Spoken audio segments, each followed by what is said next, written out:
Good morning and welcome to the Georgia Gang on this Sunday, August 9th. Georgia's two candidates for governor take to the stage at a business forum in Athens, pitching dueling plans on health care, jobs, and data centers. Two Republican mayors from deep red Georgia cross party lines to back Democrat Senator Jon Ossoff, and a new committee gets to work picking Georgia's next election system as Democrats say they've been shut out. Melita, Phil, Brian are all here, and a big welcome to Bianca Keaton, who is filling in for Theron. The debate and discussion begin right now. From the Fox 5 studios, the Georgia Gang starts now. Real quickly, let's welcome our panel. Of course, Melita, Phil, and Brian are back. And please join me in welcoming Bianca Keaton to the Georgia Gang for the first time. Great to have you here. Thank you very much. Tell us a little bit about yourself, and then we'll get on. Thank you very much. Well, I am originally from Chicago. I have been in Georgia since about 2001 when I came to go to Spelman.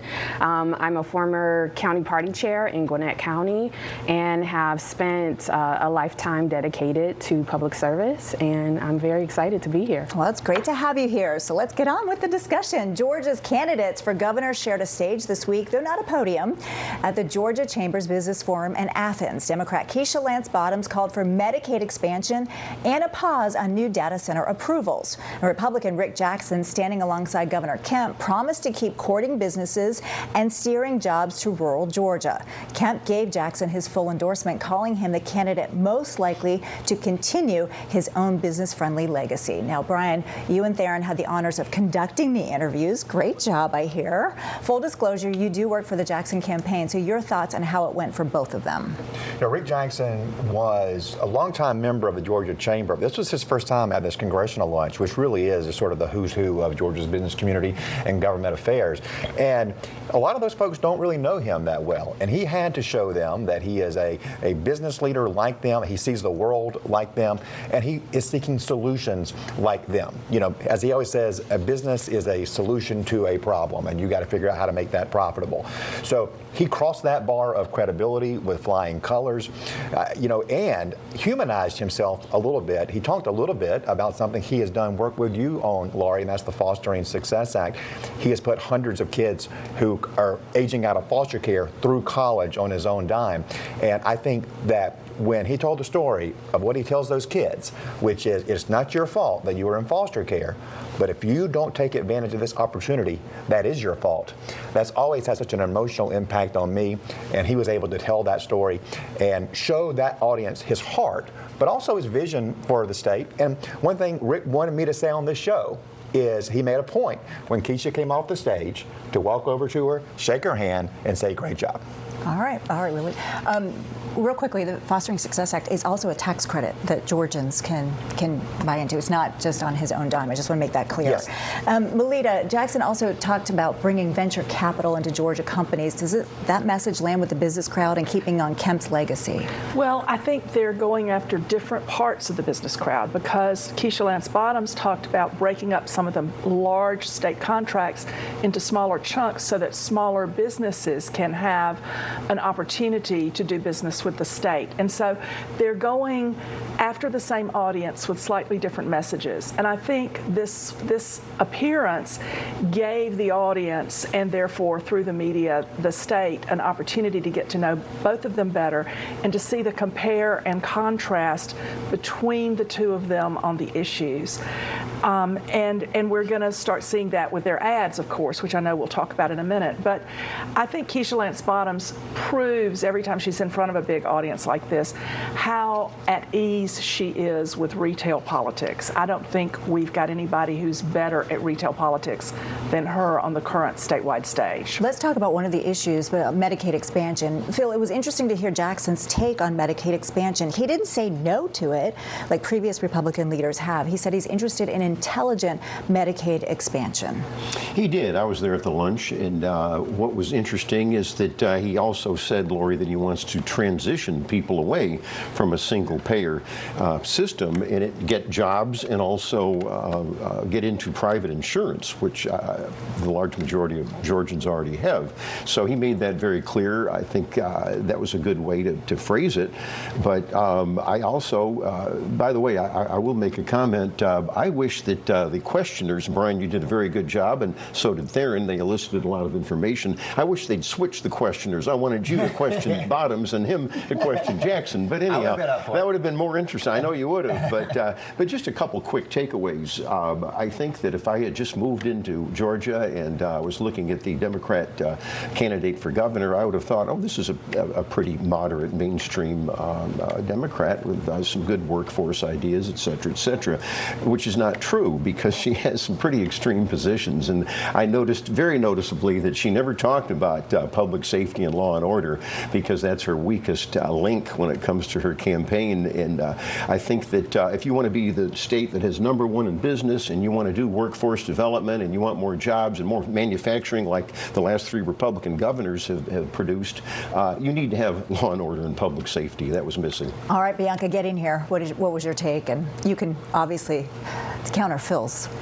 Yeah, I wore my pearls today just for you. Yes, I wore them just for you today. However, I think one of the most important and salient offerings that Keisha Lance Bottoms offered was a plan or some support for affordable housing, which is severely lacking.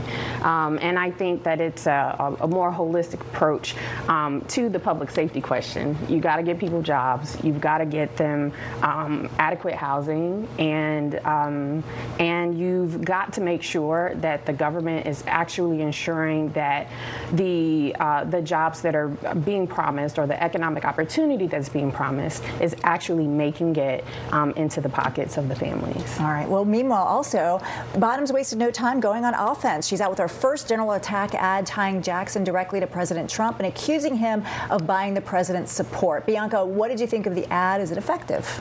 Oh, I thought it was great because it made these 3 memorable points, which is connecting Rick Jackson to Trump's love for flattery, his love for being bought, and also his can I roll back a little? No, okay, I'm sorry. But also his love for wanting people to emulate the things that he's doing. And unfortunately for Rick Jackson, Donald Trump has not been very successful in the things that he has promised to deliver for the American public. He's given $2 million to Donald Trump, and I don't know that it's going to help him very much in November. Well, Brian, is tying Jackson to Trump a smart opening move for Bottoms because, his approval ratings are not very good right now? So what Rick Jackson has talked about as being Trump's favorite governor, and part of the reason why that relationship is so important is President Trump is president. And we're just talking about Medicaid. And what Rick wants to do is not traditional Medicaid expansion. What he wants to do is to have a block grant where Georgia has a conservative solution using our federal tax dollars and getting them back home. You can't do that unless you have a great relationship with President Trump. And that's what that relationship is all about. Keisha Lance Bottoms is in tricky territory. You know what administration she worked in? The dubious Biden administration, right? So she has a record of failed public safety policies in Atlanta and then went to Washington to work in an administration that Georgians hated so much that they voted against the incumbent party in 2024. So she can't really point to those accomplishments as something that, oh, Georgians are going to love this. No, that's not there. So that's a really odd argument for her to make because she can so easily be tied to an unpopular president, Joe Biden. Melita? Well, I think that it wasn't in the ad, but on the campaign trail, she's been saying President Trump may want to, Rick Jackson may want to be President Trump's favorite governor. I want to be your favorite governor. Mm-hmm. She turns that on the end, and it has a great reaction with the crowds. Talking about Medicaid, Keisha Lance Bottoms has said she would abolish the Pathways to Medicaid program that Governor Kemp has proposed and is implementing with an overabundance of administrative cost. It's not getting to the people it's supposed to help. And so I think that she's on strong footing there. And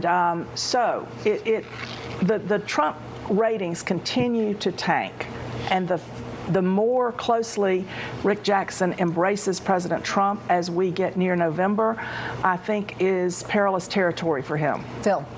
Well, Final I word. think when it comes, and I think viewers have heard me say this before, the favorability ratings are really not that important for either party, because Trump has gone down to 41% unfavorable to 51% favorable throughout his really tenure, first tenure and now.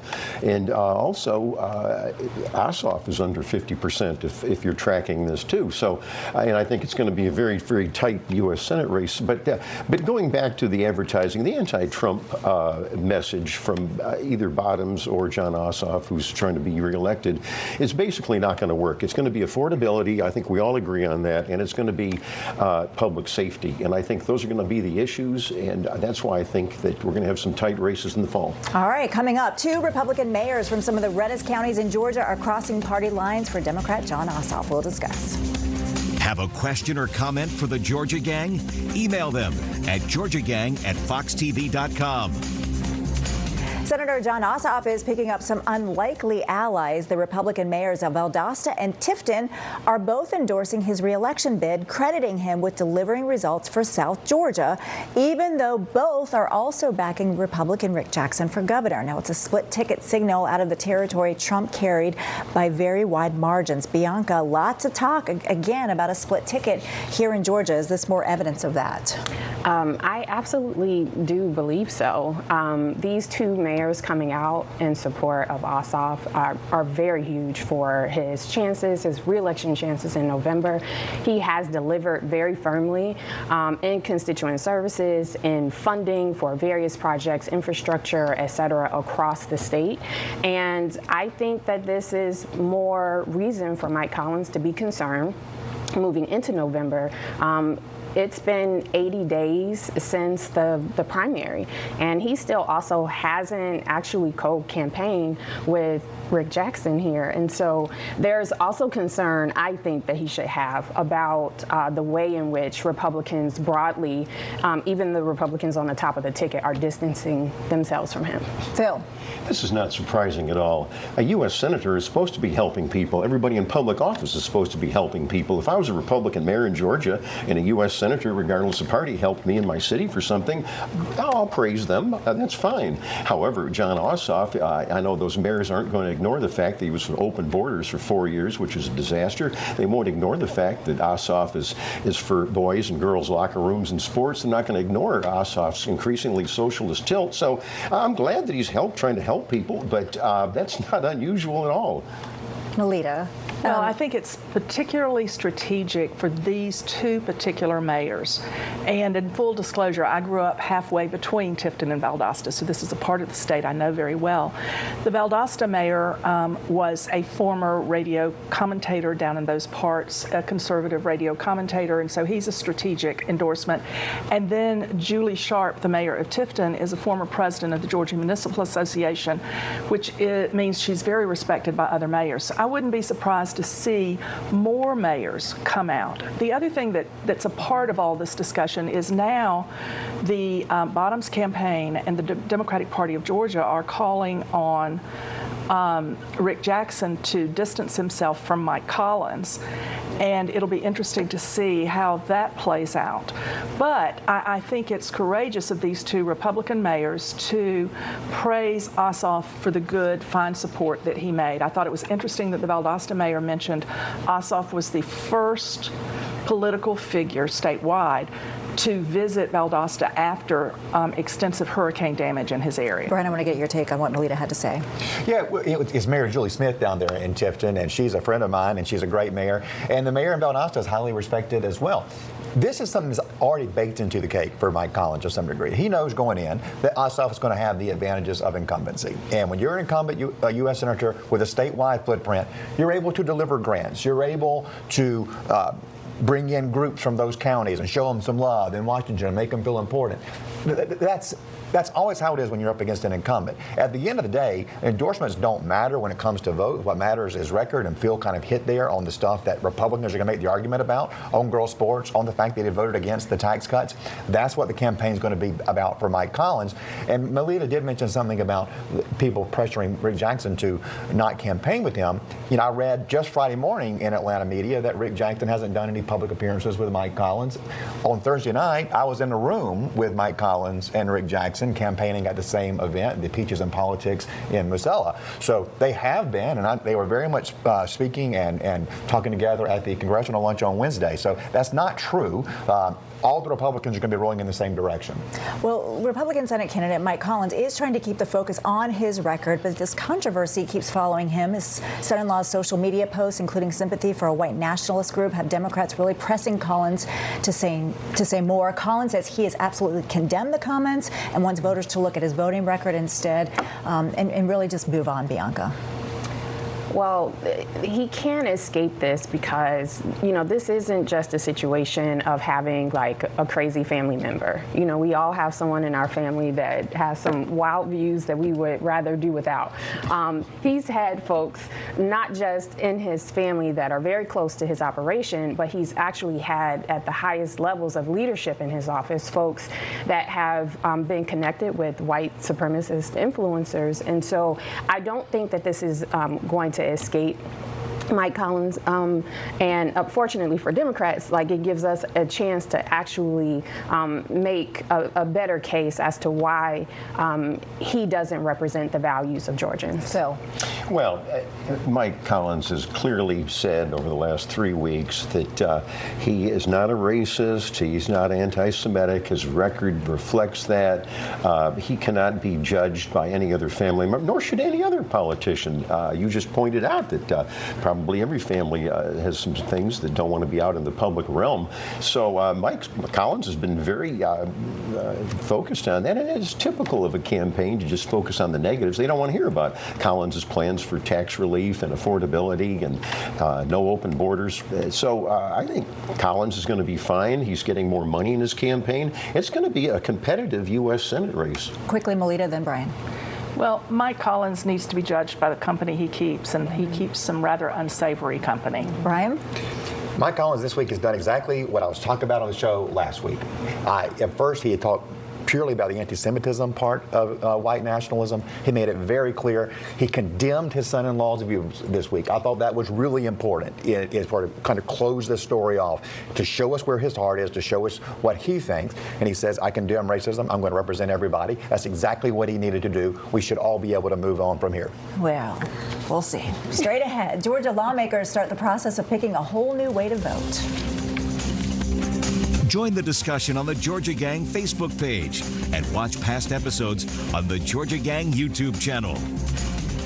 A new committee is getting to work on Georgia's next election system. Lawmakers are eyeing a QR code-free, hand-marked paper ballot option after the state missed its deadline to make the switch this year. Now, Senate Democrats are already complaining that they were left off the committee altogether. Melita, Democrats are calling this bad governance. Is leaving them off the panel a mistake heading into a midterm election? We should mention that Democrat Representative Scott Holcomb is on the panel. But he's the only Democrat who's on this larger panel. Everyone else is a Republican. And the other thing missing from this panel are people who have deep knowledge of technical issues and deep knowledge of voter protection. And so the panel is kind of incomplete. Now, the decision won't be final until January, but this committee is doing the preliminary research into what kind of system the state needs moving forward to replace the flawed system we're now using. But it'll be very interesting. They put Secretary of State Republican nominee Tim Fleming on the committee, but if we elect a Democratic Secretary of State, so to speak, what will happen to the recommendations of this committee and all the work they're doing? Phil, should this committee be a little bit more bipartisan? Well, it doesn't really make any difference. Here's the problem. The committee right now is working on two conflicting laws that are on the books. You mentioned it in a little bit of your rollout.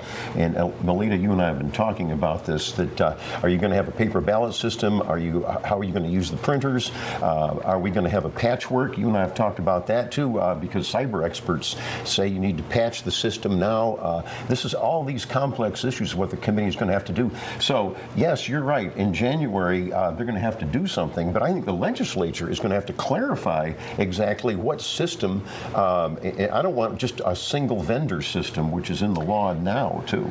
Well, the big problem with the current system is that there is a QR code the naked eye cannot read that stands between the votes cast on the machine and the paper ballot printed. So we've got to find a system that prints what the voter has selected instead of having the QR code between the vote and the machine that counts That's it. right. And that's where you two have agreed all along. That's right. Bianca.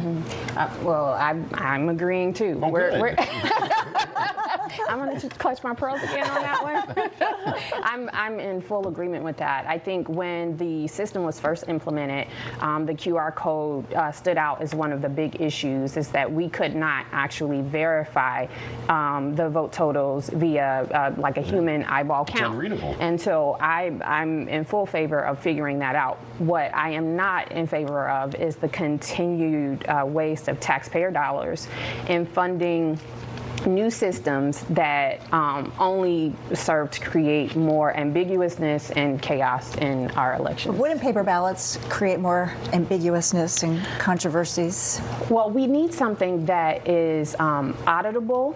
And auditable to the human eye, and I would actually like to have some answer to not repeat what happened in the 2000 election as well, where even with the ballots, there were issues and confusion that cost us an election. Brian. Bianca raised an issue here that I actually have raised in the past, so congrats. It shows you did smart analysis there.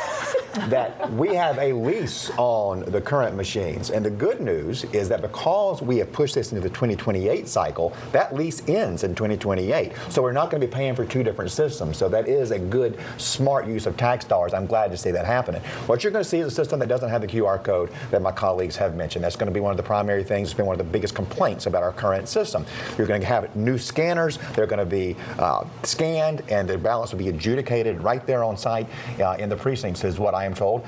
Tim Fleming being here is hugely important. He is most likely to be the Secretary of State who will be implementing this. And so his expertise on this will be a chance for him in this campaign season to show his expertise on the issue and his vision for how he's going to implement it. So it could be really important for him as a measure of credibility that he knows what he's doing on this issue. All right, we'll leave it there, folks. Coming up, winners and losers. Stay tuned. Time now for the week's winners and losers. All right, well, I'm going to make Bianca a winner because you got through it. The first show is always the hardest, so congrats. Yes. I'm very, very excited. Well, good. And I'm going to make my winner Rivian, which opened its Northeast. They had a big grand opening for their Northeast headquarters right on the Beltline in Atlanta. Governor Kemp was there. Mayor Andre Dickens was there. It's always great to see them together in the camaraderie. So they're my big winner today. Brian, well, let's go to Phil. Well, Rivian is a winner. I agree with that. Another winner is Dr. Erica Schwartz. She's the new permanent CDC director, Centers for Disease Control, and I think she's got a great resume. She was a former deputy surgeon general. And also, last week I was criticizing the AARP poll. You may remember that. I want to make it clear that they don't endorse candidates, but they really push a lot of liberal agenda. All right, Melita. Well, I'm going to make tired parents the winners this week as children go back to school. But family budgets are the losers because of the Trump tariffs. School supplies are mounting up at the cash register. A study by Senator Raphael Warnock indicates many families will spend $130 on school supplies for each child. For example, colored pencils are up 31% and lunch boxes are up 27%. All right, Brian. My winner is the Georgia Chamber of Commerce putting on a great congressional lunch this week. It was very meaty. Thank you to Chris Clark and Nancy Palmer and Sarah Camuso for having me and Theron there. It was really great to be with that crowd and be able to talk about the visions for the next 4 years in the state. So it was a great event.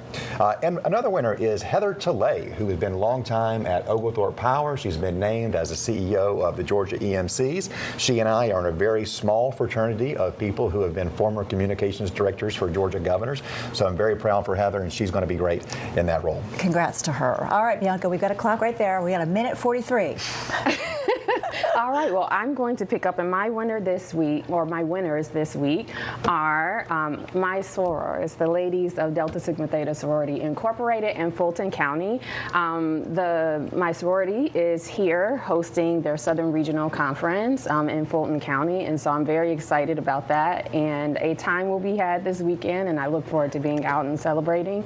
Last weekend, I had a ball in Savannah with the Democratic Party of Georgia celebrating its convention, and very excited. All right, we got a minute left. Okay, you brought it. Okay, Well, go ahead. I'd like to make my loser Michigan Democrats who have continued, and I don't do national stuff on this show, but they have continued the trend of Democrats across the country electing extremists for their nominations. And as Democrats are so excited they're going to be able to run against President Trump and his low approval ratings, they are out there nominating people who are simply unelectable. So I say, Michigan, you're a loser, but keep it up. I hope the Democrats all over the country continue to do this. Well, I was going to stretch by saying Melita brought up lunchboxes. I had Donnie Marie growing up. What did you have? I had the space shuttle because that was new when I was in kindergarten. That was a new thing. Bianca? I didn't have anything fancy. I don't even Remember? a bag. Oh, A I'm bag. dating myself. I had Zorro with the sword. Melita? Oh, we had school lunch and the sweet ladies that dished out food for everybody. You had the Beatles on your. No, I wouldn't have had the Beatles in South Georgia. All right, we'll leave it there, folks. Make it a great week. We'll see you next time.